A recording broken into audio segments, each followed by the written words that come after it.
Baik, bismillahirrahmanirrahim. Assalamualaikum warahmatullahi wabarakatuh. Semangat sore. Oke, hari ini dan sore ini kita akan melanjutkan sedikit pemaparan yang tadi pagi sempat saya ingin sampaikan di sore ini, yaitu tentang bagaimana ketika si sistem Android itu kita komunikasikan ke eksternal sistem. Jadi dalam artian kita punya aplikasi dan di Android yang kemudian ingin kita komunikasikan ke eksternal sistem. Kemudian yang jadi patokan atau rujukan kita adalah lebih ke masalah kebutuhan sih. Yang kemudian kita lihat ilustrasinya tadi pagi bahwa ketika kita punya mobile apps di sini, ingin menyimpan data yang sifatnya jauh lebih persisten, dan data itu dibagi pakaikan antara satu APK dengan APK di user yang berbeda-beda, maka tidak memungkinkan data yang di-generate dari aplikasi di satu orang hanya disimpan di dia saja. Akan sulit untuk konsolidasi datanya. Karena itulah kita butuh external system yang kemudian dia menampung atau menjadi pusat data dari semua aplikasi-aplikasi yang kemudian ada. Ya kan ya. Jadi ini ibarat satu mobile apps, kita punya mobile apps yang lain, misalkan maksudnya klien yang berbeda gitu ya. Ada klien lain yang kemudian juga berkolaborasi menggunakan aplikasi tersebut gitu ya.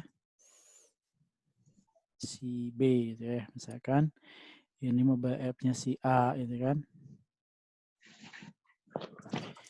Oke, nah ketika mereka ingin mengkolaborasikan data-data masing-masing, tentu akan sangat sulit kalau si datanya itu sendiri tersimpan, terisolir di setiap APK usernya. Nah, karena itulah di sore hari ini mungkin saya akan menunjukkan dulu tentang bagaimana sih mekanismenya gitu ya. Yang nanti ini mudah-mudahan jadi visualisasi buat roadmap belajarnya kita nanti ke depan. Jadi masing-masing app ini berkomunikasi dengan backend. Nah, si backend inilah yang nanti berinteraksi dengan database gitu ya. Dia nanti berinteraksi dengan database di belakang layar. Nah, kalau udah begini skemanya, maka akan sangat jelas gitu kan ya, bahwa data itu tidak akan tersimpan secara terisolir di sisi mobile apps gitu ya. Nah, untuk bisa menghubungkan data yang ditransaksikan oleh masing-masing mobile apps ini, tentu kita butuh teknologi atau middleware di sini yang menjadi bridging antara si aplikasi front end dengan database-nya, gitu ya. Nah, di sini kita akan gunakan web API yang bersifat RESTful, yang kemudian transaksionalnya dibikin sederhana gitu ya. Kemudian transaksi data yang dilakukan antara web API ini dengan si mobile app itu menggunakan JSON. Ya, sehingga kita bisa menyederhanakan transaksional itu sendiri. Nah, baik, ini adalah ilustrasi interkoneksi yang kemudian kita akan tunjukkan sore hari ini. Di mana untuk teknologi di belakang ini saya menggunakan untuk database ya kita pakai MySQL. MySQL itu ya berarti yang free ya, standar. Nanti saya tunjukkan database-nya. Kemudian web API-nya di sini saya masih menggunakan PHP. Saya masih pakai PHP. Untuk web API-nya. Kemudian untuk komunikasi dari mobile apps ke backend.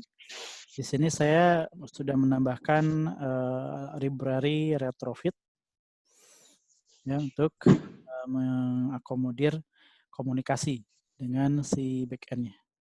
Oke. Sip. Nah, karena ini sesinya lebih mendemokan dan menunjukkan, maka saya akan membuka satu persatu, menjalankan dulu lah si sistemnya ya secara utuh, dan kemudian Anda nanti saya ajak untuk melihat lebih detailnya. Oke, seperti biasa Saya akan joinkan dulu handphone saya ke Zoom-nya. Bentar ya. Aplikasinya simple-simplean aja.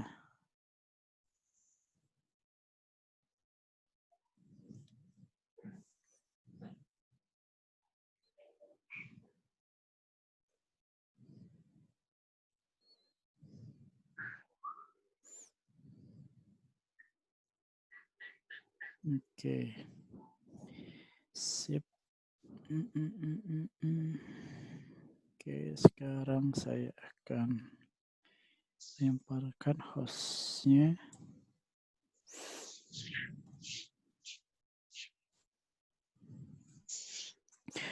Baik, saya akan sharekan screen-nya. Dan, oke udah kebuka ya.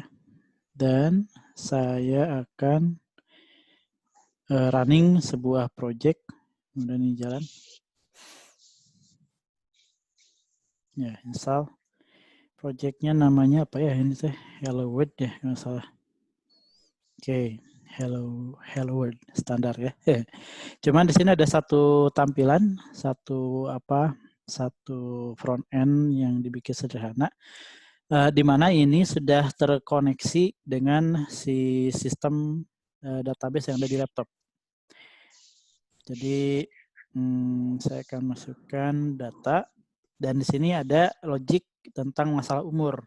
Kalau umur ini di bawah 20, saya klik me itu ada notifikasi saya dilarang masuk, tidak punya hak, tapi kalau di atas 20 dia merespon positif. Nah, ini kita lihat. Si umurnya tak kasih 19 ya. Klik me. Nah, Anda lihat ya, maaf Anda tidak punya otoritas. Saya ganti. Klik me. 20 nggak bisa, 21. Just. Nah, itu dia ya. Selamat datang Roni. Jadi yang tadi saya ketik itu dikenali di sini. Kita ganti. Boy. Just. Nah, selamat datang Boy. Nah, ini sistemnya sederhana, tapi syarat akan technical knowledge di dalamnya.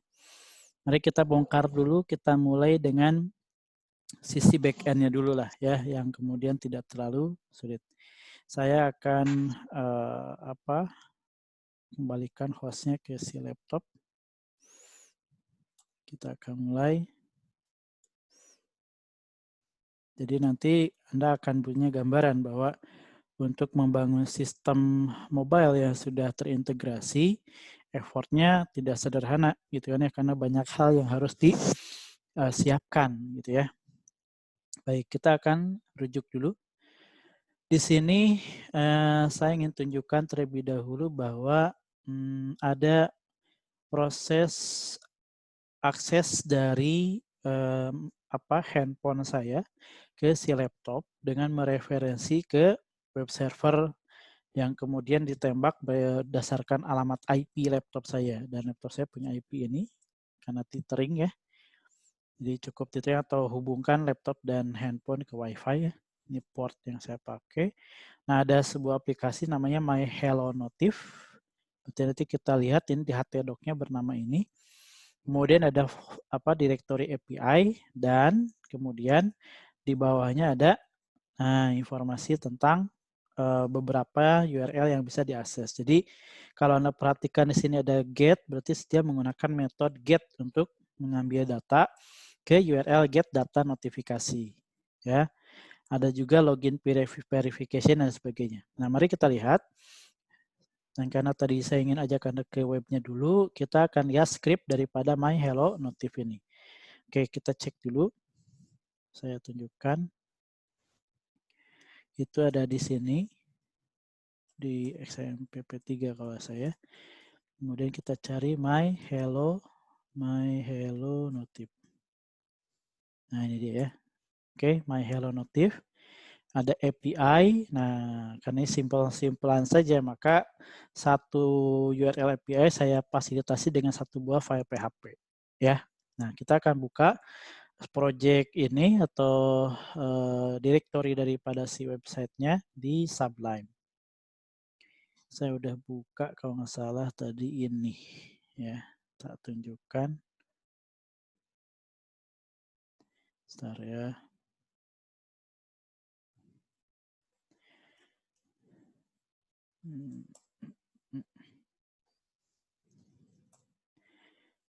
Oke. Bentar ya. Siap. Nah ini dia foldernya. My Hello Notif, ada API, ada config. Nah, simpel-simpelan aja ya. Baik, mari kita lihat. Mari kita perhatikan di sini. Ketika si mobile itu mengakses API, saya bolak-balik ya, API get data notifikasi.php, maka dia akan ngereferensi ke sini, get data notifikasi. Oke ya. Nah, di dalam get data notifikasi ini akan muncul satu satu informasi lah ya. Nanti kita bongkar.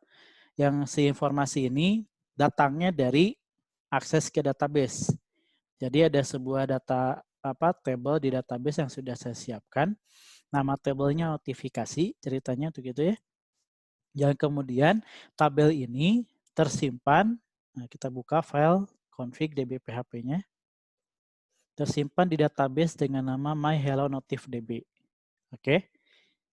Kebayang ya? Jadi ada sebuah database namanya myhellonotifdb. Oke, kita visualisasikan di sini biar clear.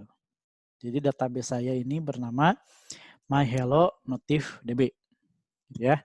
Nah, di dalamnya tadi ada tabel. Ya, ada tabel namanya notifikasi. Oke, bayang ya. Nah, kita akan lihat si tabel ini, kemudian kita request nanti si sistemnya, si API-nya. Bentar, saya buka dulu database-nya.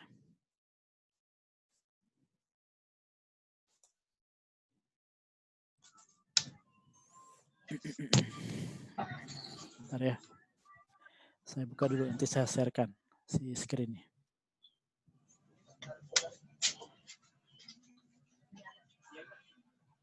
Bentar ya, Mas. Sebentar.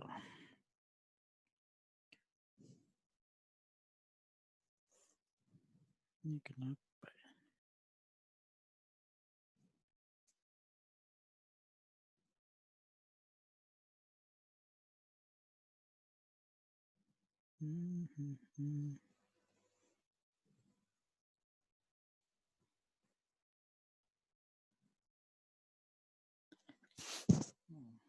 Bentar ya. Lambat dulu.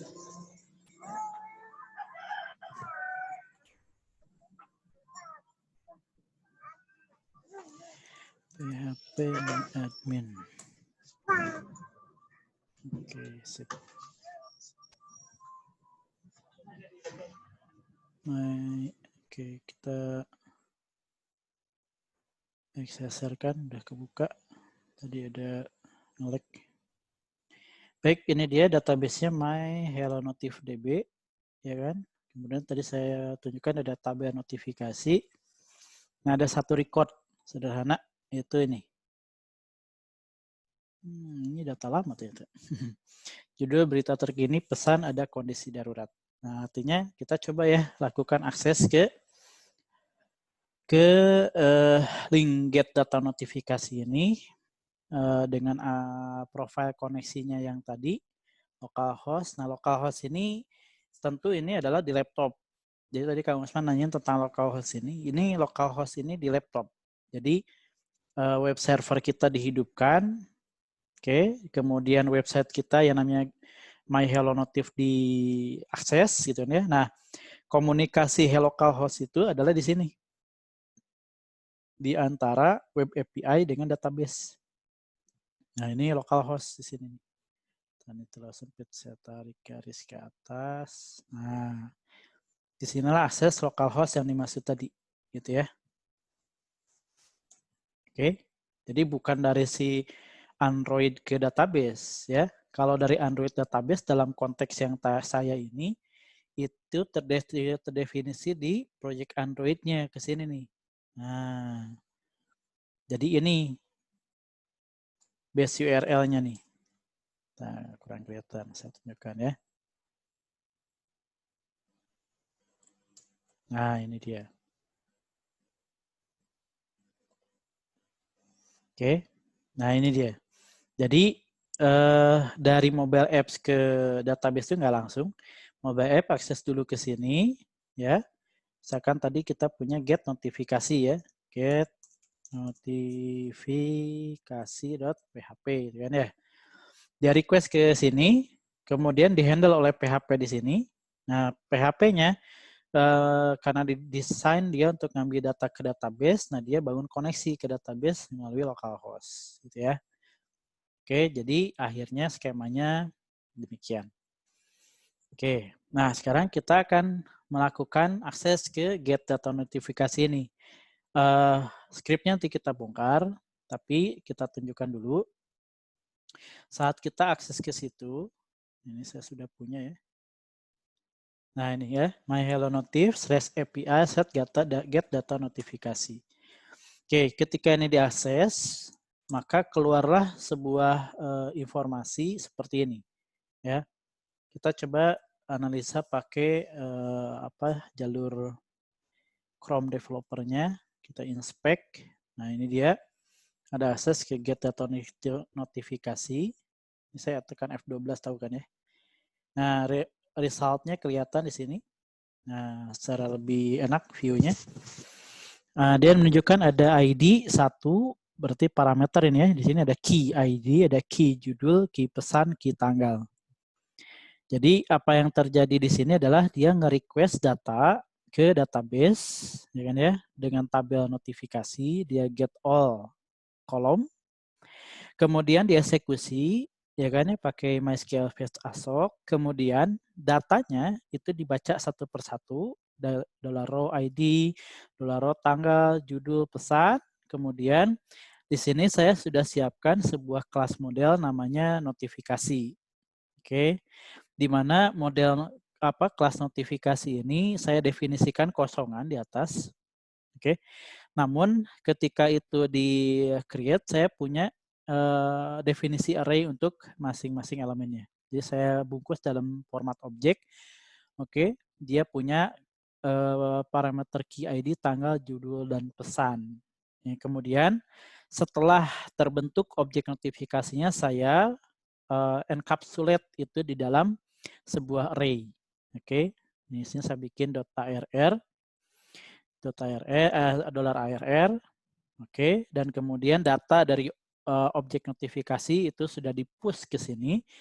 Dan ketika dia di-push, maka di sini $array-nya sudah terisi data. Kemudian saya akan kirimkan result-nya dengan format standar API. Standar API itu membawa informasi status, message, dan data. Itu standarnya. Status memberikan informasi results request-nya. Kemudian jika di situ ditambahkan parameter status, maka isilah dengan hasilnya. Jadi kesimpulan akhirnya berhasil, gagal, ya, respon sukses ataukah respon error dan sebagainya, ya. Materi get apa nih? Gimana Mas? Mungkin bisa coba dijelaskan lebih detail Kang Usman, punten. Saya tulisin dulu ya. Kemudian ada message, ini juga sama. Ini biasanya para developer memanfaatkan untuk menindaklanjuti lebih jauh proses terhadap si data apabila misalkan di sininya true. Nah, maka dia validasi. True-nya apa nih message-nya? Gitu kan ya. Oh, ternyata true-nya adalah pesan diterima atau pesan diproses gitu kan ya. Maka nanti si developer itu tidak perlu mengconsider lebih jauh tentang isi data apabila memang tidak perlu di-consider. Paham nggak? Contoh gini, biasanya dimainkan di error. Status misalkan error. Oke, saya pengen tahu pesan errornya apa, saya lihat di message.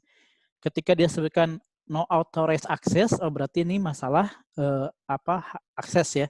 Maka tanpa melihat datanya, si developer yang di mobile itu langsung nge-define message error bahwa Anda tidak punya akses.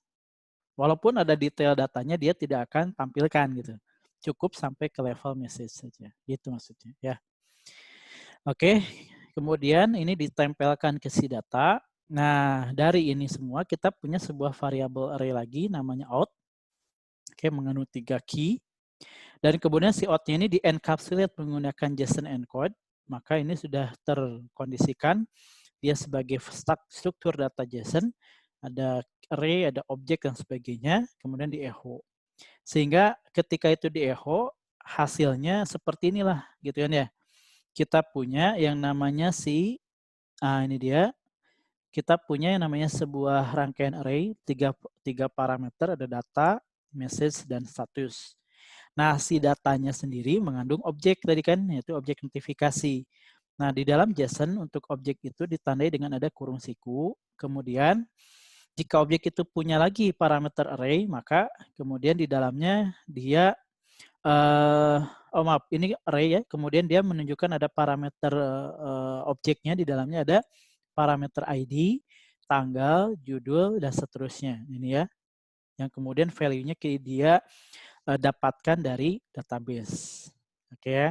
Nah, dengan ini maka secara backend komunikasi antara web API dengan database sudah bisa dibangun. Oke, saya jawab dulu pertanyaan Kang Usman. Get data notifikasinya dapat dari mana sumber materinya? Oh, iya ini saya bikin sendiri.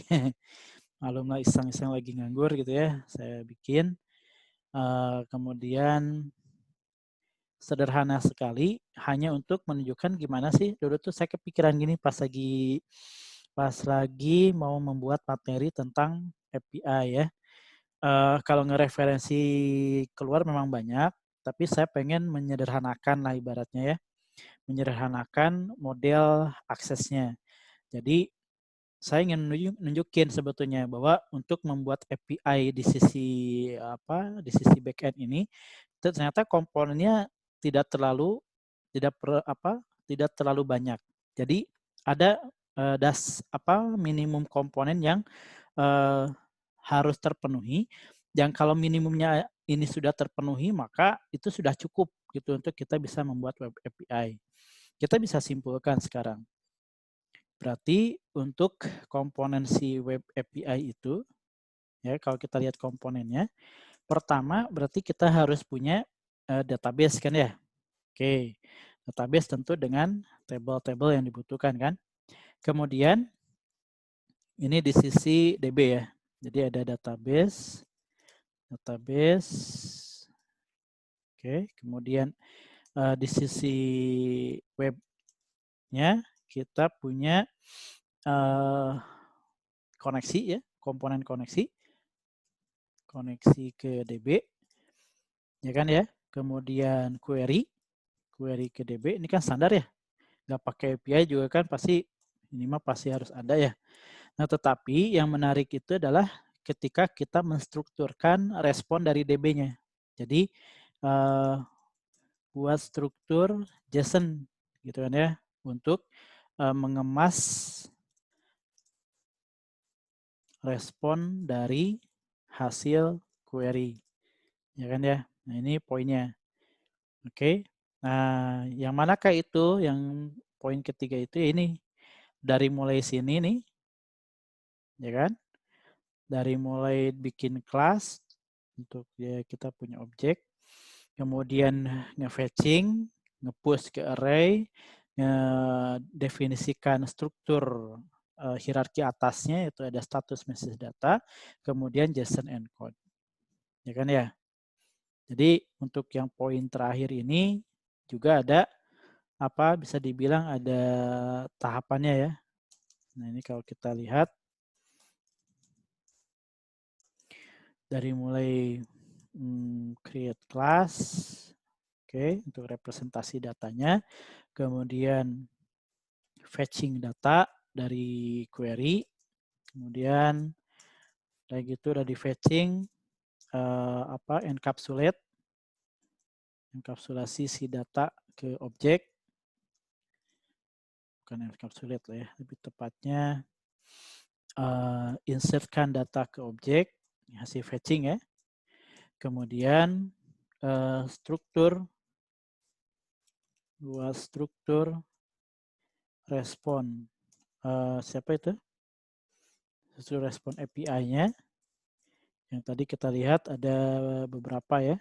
Saya kasih simbol apa lagi? Dolar ya. Ada apa tadi?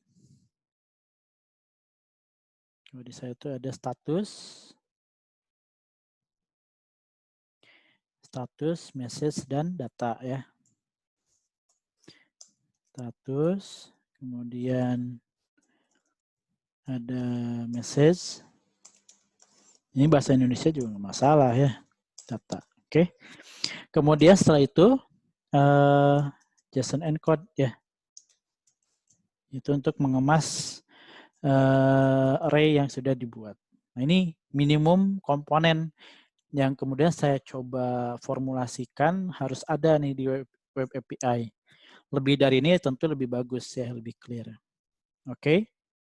Sip. Dan untuk ngeaksesnya tadi udah kita uji cobakan di browser. Nah, kalau dia kemudian mekanismenya get, maka pakai browser juga bisa ya. Jadi kalau dia ngepost, nah itu lain cerita nanti ya. Enaknya pakai Postman. Oke, sudah ya. Ini bagian depannya. Nah, tetapi ada yang menarik gitu ya. Kita sekarang mulai masuk ke sisi mobile-nya dan kita berhenti bahasan kita sampai sini. Nanti ini menjadi patokan buat kita pelajari ya, buat kita pelajari di proyek yang kita akan bangun. Nah, baik. Tadi pagi sudah saya jelaskan, kalau udah main di mobile, kemudian mobile project-nya sudah ada, maka langkah pertama yang harus dilakukan adalah pastikan si project itu jalan dulu di handphone kita. Nah, kemudian ketahui activity mana yang pertama kali dipanggil, ya kan ya? Nah, tadi kesepakatannya demikian. Maka tadi Anda sudah lihat jalannya si aplikasi seperti apa ya. Jadi ketika kebuka dia langsung menunjukkan ada halaman dengan form, isian nama dan umur. Nah, itu pahami dulu tampilannya demikian.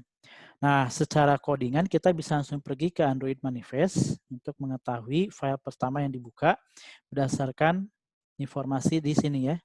Oke, dia ngebuka main activity. Cukup, kita buka main activity berarti ya. Oke, inilah dia main activity itu. Oke, dan skripnya ternyata sederhana ya. Cuma membuat beberapa baris program saja. Kemudian kita cek layoutnya adalah yang activity main. Jadi jangan dulu dibongkar, kita lihat dulu korelasi antara front end sama behind code-nya. Nah, di activity main itu memang sudah disediakan ada edit text dengan hint masukkan nama, kedua ada edit text umur Anda, dan ada tombol click me, betul ya? Masih ingat tadi kan? Oke, berarti ini udah benar. Kita sudah mendarat di codingan yang tepat ya. Nah, di sini tidak ada logic programming, hanya tampilan dan juga user interface untuk kita bisa mensubmit data. Nah, ketika di click me itu ada wiring dari sisi front end ke back end-nya, ke behind code-nya di on click. Jadi ketika ini ditekan, si on click ini akan mencarikan metode atau fungsi di behind code yang berkorelasi dengan dia bernama show-me. Maka yaudah kita pergi ke main activity dan cari fungsi yang namanya show-me. Itu main activity ya. Oke, kita cari sini Ctrl F, kemudian Ctrl V. Langsung aja gitu ya. Nah, inilah dia logiknya. Data yang dari edit text itu diambil. Nanti kita jelaskan di sesi yang pagi tentang bagaimana cara ngambil data. Ini sederhananya dulu ya. Dia ngambil untuk mencari elemen dari front end. Oke, untuk edit text. Kemudian dia baca pakai get text. Masuklah ke variabel ya. Begitu pula dengan umur. Dia get text juga. Nah, untuk yang umur ini karena dia berupa data yang akan diverifikasi, maka saya kembalikan ke format aslinya karena itu harus angka ya. Saya parsing di sini. Saya parsing, kemudian saya convert lah ya gampangnya mas, saya convert dia jadi dari string, dari yang tadinya string menjadi integer. Kemudian, nah di sini dia logik sederhananya, ya. Logik sederhananya ada fungsi validasi. Kalau umurnya lebih dari 20, berarti 21 ke atas ya, munculkan selamat datang. Oke, kemudian dia pergi ke kelas yang lain namanya home activity. Nah, ini dia. Dia pergi ke sini dan kalau dia di bawah 20 dia menampilkan maaf Anda tidak punya otoritas. Nah, yang menarik adalah di sini dia akan pergi ke activity berbeda membawa informasi lain. Oh, maaf saja dulu. Biar tahu referensi harus punya konsep dasar program. Oh iya betul harus punya ya. Tiba-tiba Pak Roni dapat codingannya buat aksesnya. Oh iya, nggak tiba-tiba sih Mas, ada prosesnya dulu ya. Cuman keidean aja waktu itu. Karena saya satu gini prinsipnya. Ketika ada sesuatu yang kompleks, gitu kan ya, saya selalu berkeyakinan pasti ada formulasi paling sederhananya, gitu kan ya. Nah, karena saya tuh prinsipnya dapat dulu yang sederhana, maka saya akan tahu gimana cara ngembanginnya kan gitu ya. Nah, kadang kita tuh bahkan saya lah nggak usah kita ya. Saya ini dulu tuh sangat selalu terjebak pada kondisi ngelihat orang udah bikin sesuatu yang wah, nah saya pengen langsung meniru yang wahnya itu, ya kan? Jadi ada keinginan untuk meniru sesuatu yang sifatnya wah, tetapi starting point saya tuh dulu salah, selalu pengen langsung ke project yang gedenya. Akhirnya saya melakukan itu dan terjebak sendiri dan karena effortnya cukup besar, akhirnya malas di tengah jalan. Jadi jadi nggak konsisten akhirnya. Pengen punya yang wah, tapi karena terlalu berat, jadinya mundur sendiri.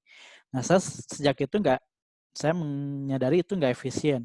Maka saya merubah mindset saya ketika melihat yang wah, saya akan formulasikan menjadi hal yang kecil, yang paling minimalis, yang sebagai core-nya, dan ketika itu dapat, saya pegang tuh jadi rumus template lah ibaratnya untuk seumur hidup.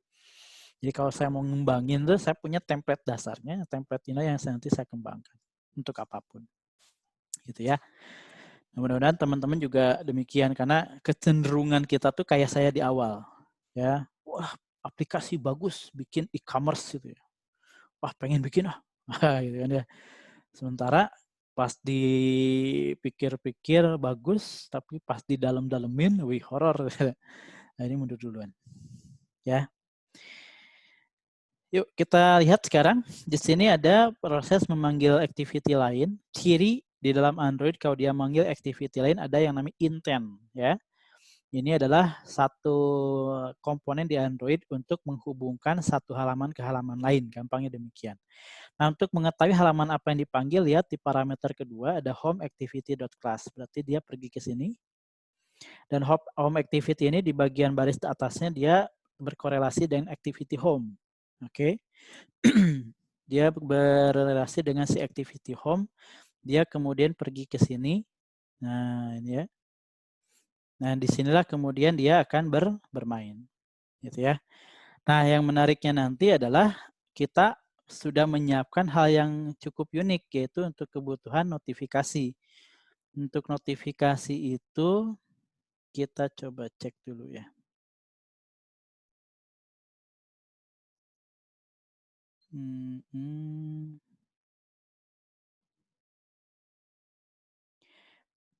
Nah, di sini, oh ini dia nih.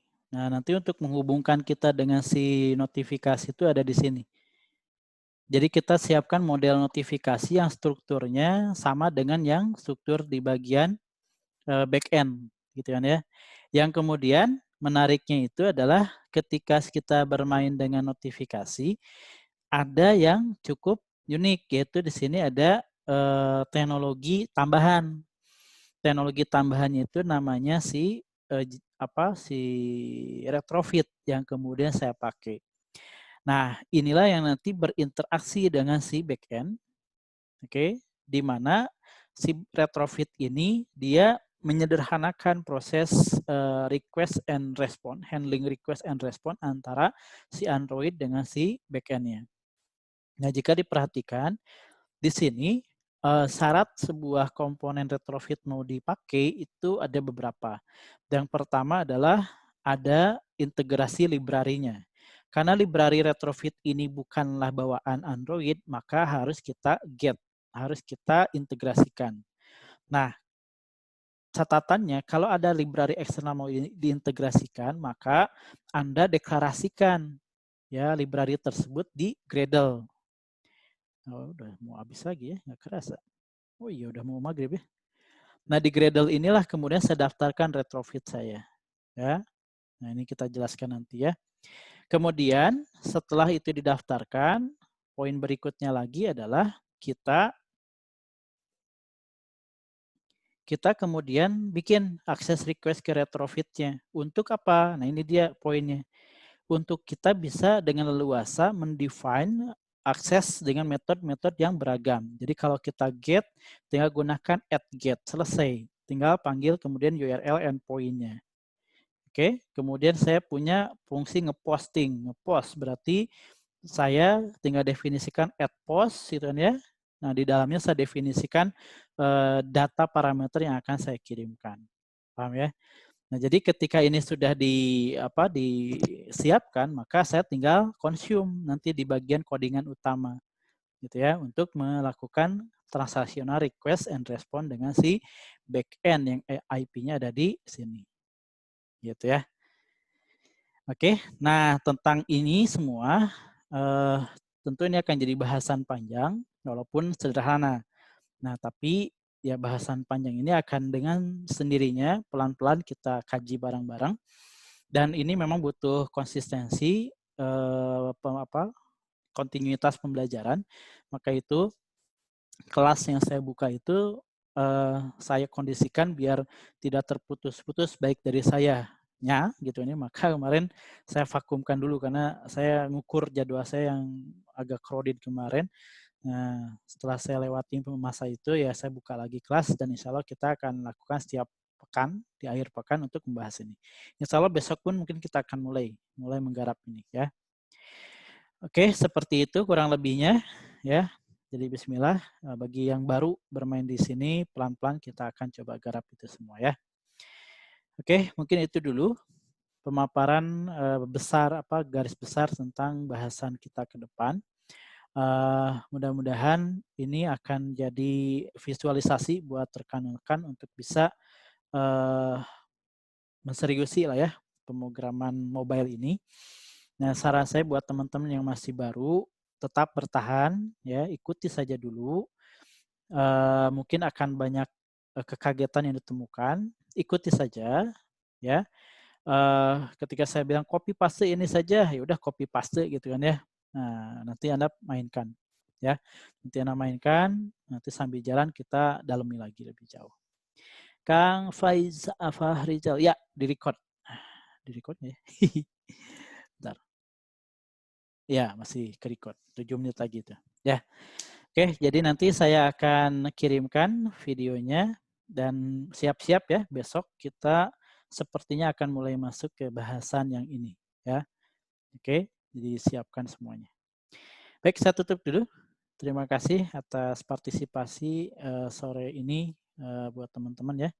Mudah-mudahan apa yang kita bahas ini menjadi menjadi langkah awal lah untuk kita bisa meneruskan pembelajaran kita untuk Android-nya ya. Baik, saya tutup dulu mungkin. Terima kasih banyak atas perhatiannya. Sampai jumpa di besok hari insya Allah. Kalau ada perubahan nanti saya kabarin lah ya. Saya prefer tetap pagi hari ya. Jadi pagi hari saja sekitar jam 8-an lah ya insya Allah. Dan bahasanya sudah tidak dibagi lagi ada front end ada back end karena sekarang udah clear ya apa yang akan kita bahas. Kita akan runut saja dari bagian depan ya, dari bagian front end. Saat dia butuh ke back end, nah baru saya ajak buat teman-teman main ke retrofit ya, seperti itu.